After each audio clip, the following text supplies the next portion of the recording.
Acquire. Fiili, bir şeyi elde etmek, kazanmak veya edinmek anlamına gelir. Genellikle çaba göstererek veya öğrenme, satın alma, miras gibi yollarla bir şeylere sahip olmayı ifade eder. Bu fiil, İngilizce'de farklı bağlamlarda kullanılabilir. Elde etmek, edinmek, fiziksel bir nesneyi satın alarak veya sahip olarak almak. He acquired a new car last week. Geçen hafta yeni bir araba edindi. Kazanmak, öğrenmek, bir beceri veya bilgi kazanmak anlamında kullanılır. She acquired fluency in French after years of practice. Yıllarca pratik yaparak Fransızca'da akıcılık kazandı. Miras almak, mülk edinmek. Bir mülk veya varlığı miras yoluyla elde etmek. They acquired the estate after their uncle's passing. Amcalarının vefatından sonra mülkü edindiler. Bu fiil özellikle daha resmi veya iş dünyasında kullanılır. O, her kuşakta ailesinin mülkünü miras alır. He acquires his family's estate every generation. He acquires his family's estate every generation.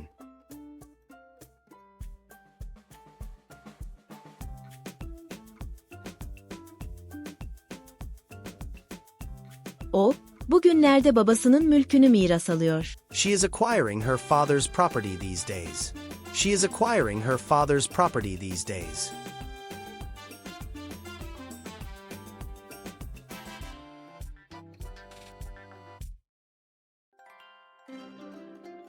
Onlar, yakın zamanda akrabalarından bir ev miras aldılar. They have acquired a house from their relatives recently. They have acquired a house from their relatives recently.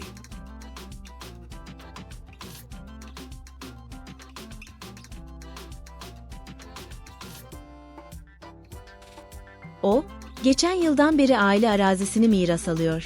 He has been acquiring family land since last year. He has been acquiring family land since last year.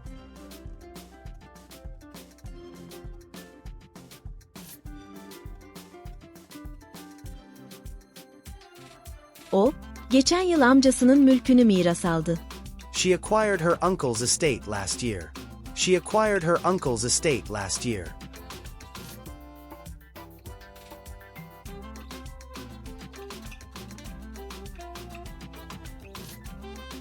Onlar, o dönem boyunca atalarından mülk miras alıyorlardı.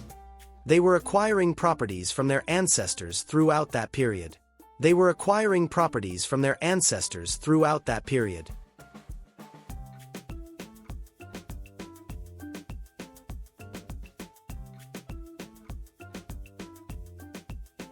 Kardeşleri gelmeden önce araziyi çoktan miras almıştı. He had already acquired the land before his siblings arrived. He had already acquired the land before his siblings arrived.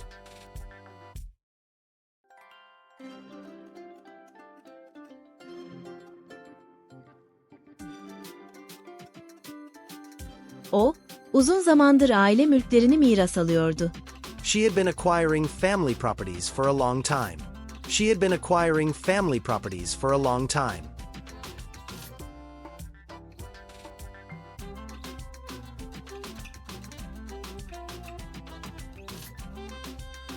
Onlar, babaları öldükten sonra mülkü miras alacaklar. They will acquire the estate after their father passes. They will acquire the estate after their father passes.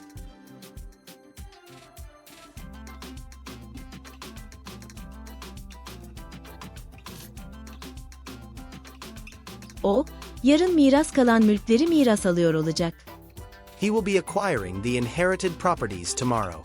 He will be acquiring the inherited properties tomorrow.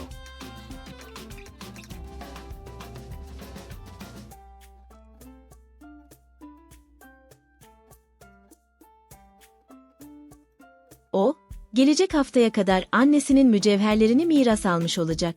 She will have acquired her mother's jewelry by next week. She will have acquired her mother's jewelry by next week.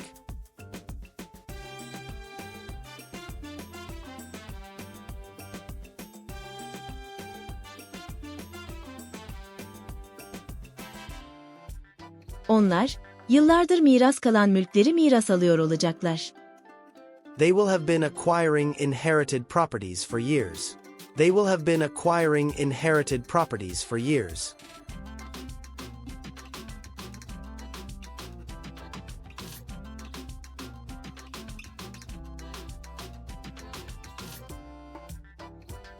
The inheritance of the family estate. John's family has a long history of passing down their estate from one generation to the next. He acquires his family's estate every generation, a tradition his father passed on to him. These days, Maria is acquiring her father's property as he wants her to manage it.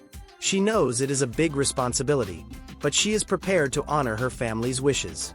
Her siblings support her, knowing that she will take good care of the property. Recently, their cousins Tom and Lucy have acquired a house from their relatives.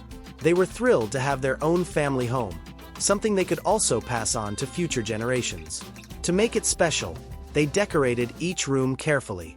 Emily, one of their distant cousins, has been acquiring family land since last year. She plans to use it to grow a beautiful garden and preserve family traditions. Emily also enjoys collecting antiques to fill her home with memories of past generations. Just last year, Emma acquired her uncle's estate. She remembers visiting this estate as a child, so it is full of special memories. Now, it's her turn to take care of it and maybe share it with her future children. Some members of the family, like John's great-grandparents, were acquiring properties from their ancestors throughout the years. They wanted to ensure that each family member had a piece of the heritage. Last month, John's younger brother, who had already acquired the land before his siblings arrived, began developing it with his family. Emma had been acquiring family properties for a long time. She didn't do it for profit, but because she valued her family's legacy and wanted to keep it alive. Soon, after their father passes, Maria and her siblings will acquire the estate.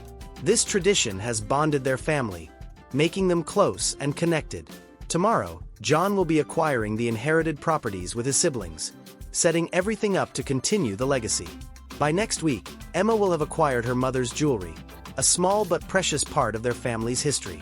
As she receives each piece, she feels connected to her mother and her family's past. For years, their family will have been acquiring inherited properties, each generation preserving the family history. Through these properties, they honor their ancestors and pass on a meaningful legacy. Hikayemizin Türkçesini açıklama bölümünde bulabilirsiniz. Çalışmalarımızın devamı için abone olmayı ve beğeni bırakmayı unutmayınız.